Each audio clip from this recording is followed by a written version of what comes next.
নমস্কার, আমি প্রিয়া। আমি বিয়ের সমস্ত জিনিসপত্র কাস্টমাইজ করে বানাই। তো এখানে দেখতে পাচ্ছ সবার প্রথমে একটা মা দুর্গার পোর্ট্রেট করা মাটির থালায় আঁকা রয়েছে। এটার দাম কিন্তু খুবই কম। তোমরা যতটা বাজারে বা অন্যান্য সবার কাছ থেকে কিনতে গেলে পড়বে, তার থেকে অনেক কম দামে কিন্তু এখানে আমার কাছে তোমরা পাবে। 100 টাকার কমে মাটির থালায় পোর্ট্রেট করা তোমরা কি পেয়েছো কোনো দিনও?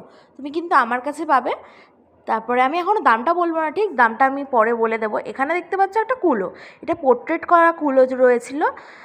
দেখতে পাচ্ছ পুরো শোলার কাজগুলো কিন্তু আসল শোলা দিয়ে করা। আর এখানে দেখতে পাচ্ছ যে একটা হলদির থালি। তো তোমরা যারা গায়ে হলুদের জন্য সাবেকি থালি খুঁজছো, তো আমার কাছে পেয়ে যাবে। এখানে দেখতে পাচ্ছ একটা তত্ত্বসূচি। তত্ত্বসূচিটা কিন্তু কাস্টমাইজ করে বানানো হবে, কিন্তু সবগুলো যেগুলো প্রোডাক্ট তোমরা আমার ফাইলে দেখতে পাচ্ছ সব কিছুই কিন্তু আমরা কাস্টমাইজ করি। তো এখানে তত্ত্বসূচিটা দেখতে পাচ্ছ কতটাই না সুন্দর হয়েছে, ক্লে ওয়ার্কের ওপর রয়েছে এটা। তারপরে এখানে দেখতে পাচ্ছ একটা পিঁড়ি। পিঁড়িটা দেখতে পাচ্ছ পুরো বর্ডার লাইনটা পুরো হেভি কাজের ওপর আছে, পুরো কলকার ওপর আছে। তোমরা দেখতে পাচ্ছ এটা। অর্ডার করতে গেলে